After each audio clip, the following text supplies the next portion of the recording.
Part 3, the processing plant. Fucking webcam overlay. Oh, I'm gonna figure this shit out.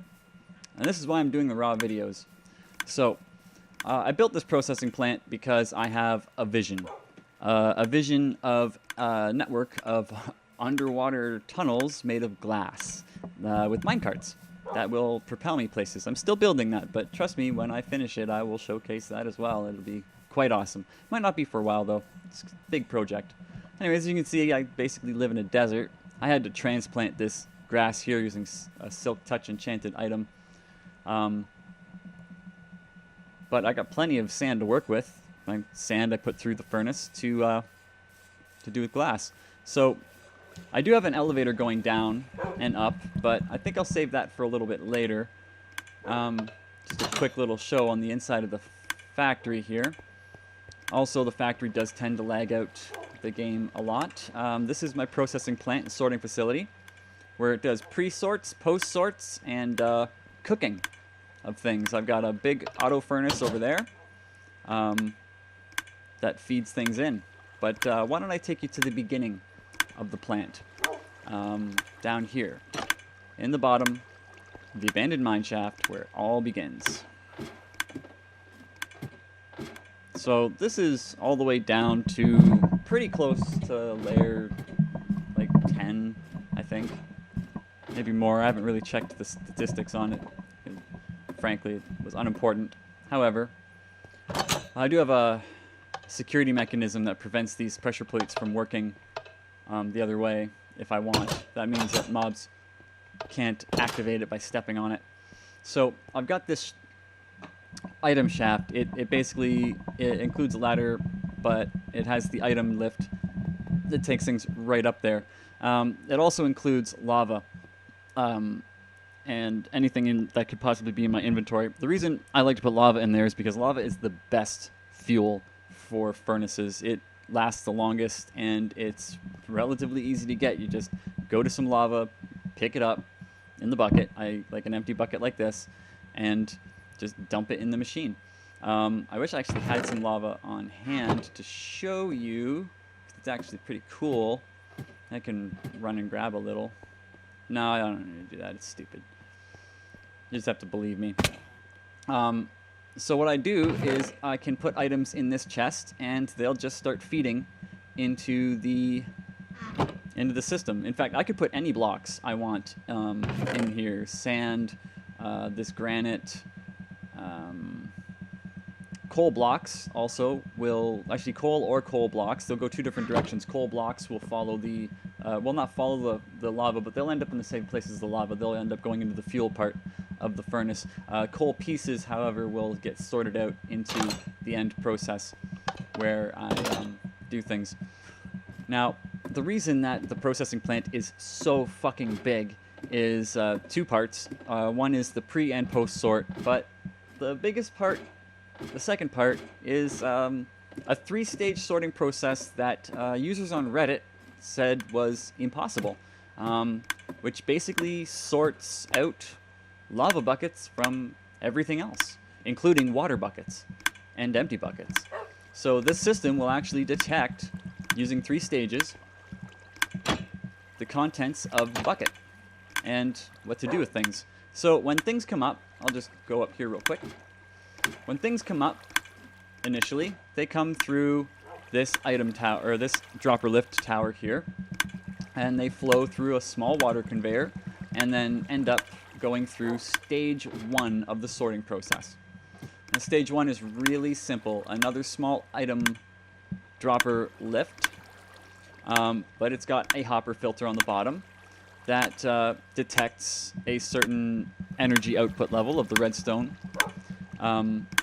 So basically, an item that is stackable will put out a negligible amount of energy. So like a regular block, dirt, anything small, anything that's stackable. That includes empty buckets.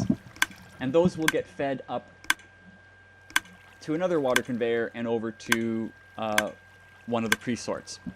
Anything that's not stackable, so tools, armor, boats, mine carts, books, things that you can only have one of in an inventory stack, like this shovel or that sword, or this bucket of water, or a bucket of lava. All of those things will end up getting sucked out the bottom, and they'll head straight to stage 2. So anything that doesn't get sucked out to stage 2 ends up going into a pre-sort, which is just a series of hopper filters that I can kind of set as to what gets filtered out. So in this case, I've got sand and cobblestone and coal blocks and gold ore, iron ore, some other shit. I think clay's in here, yep. And if it's in the case of coal, it will go into the fuel line, and in the case of all those other items, it'll go into the product line, the intake. Anything that is not one of these products that I'm filtering actually just bypasses the system completely in this overhead pipe, and it goes all the way over here to a post sort, where it will sort out, you know, certain things. In this case, I have filtered out lapis, mine cart rails, sandstone blocks, obsidian, and redstone. So that's where a lot of those items go. Now, what happens to the buckets and the non-stackable items? Well, stage 2, here it is. There's a good amount underground of this stage, so we're only seeing about half of stage 2. So I'm going to go over it real quick. There's 2 dispensers. Oh, laggy, laggy, lag. I gotta stop killing my worlds with lag. So, stage 2. Oh, I can't jump there, okay. So over here is one dispenser, and what'll happen is a bucket or an item will get put into that dispenser and fired out. Now, if it's anything that isn't a bucket filled with a liquid, as in a bucket with water or a bucket with lava, it will just get tossed into a hopper below, and it'll get fed out over here. So all of the non-stackable items that I send up, like any tools or any other crap, will just end up here. This is also where empty buckets end up after they've gone through some of the other sorting processes.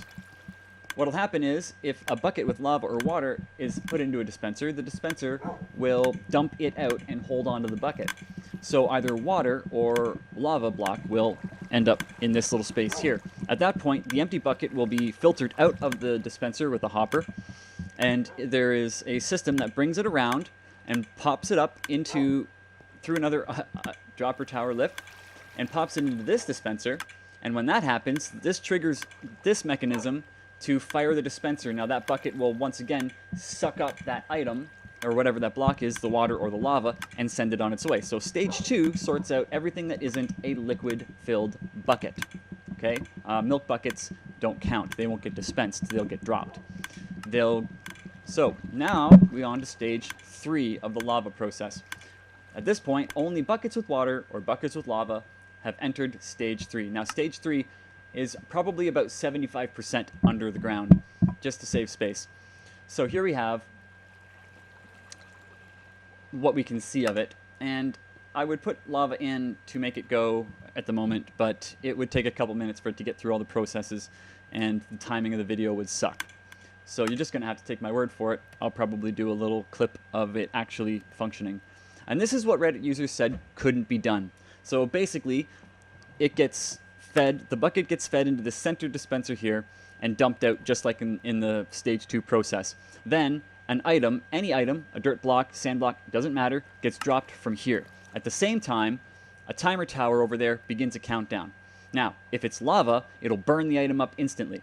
But if it's water, it'll push the item down into a hopper receptacle here. Depending on what happens, if that item hits that hopper, boom, it turns off and resets the timer and triggers one side of dispenser with empty buckets loaded in to suck it up and move the water out over to the outlet over there. If, however, the timer reaches its end, which means that the machine says, oh, that item got burnt up, must be lava, the other side dispenser goes off, picks up the lava, and flows it into the furnace. Now, I've got only 30 seconds left on this, so I'm going to cut it right short right here and start up the next part right where we left off.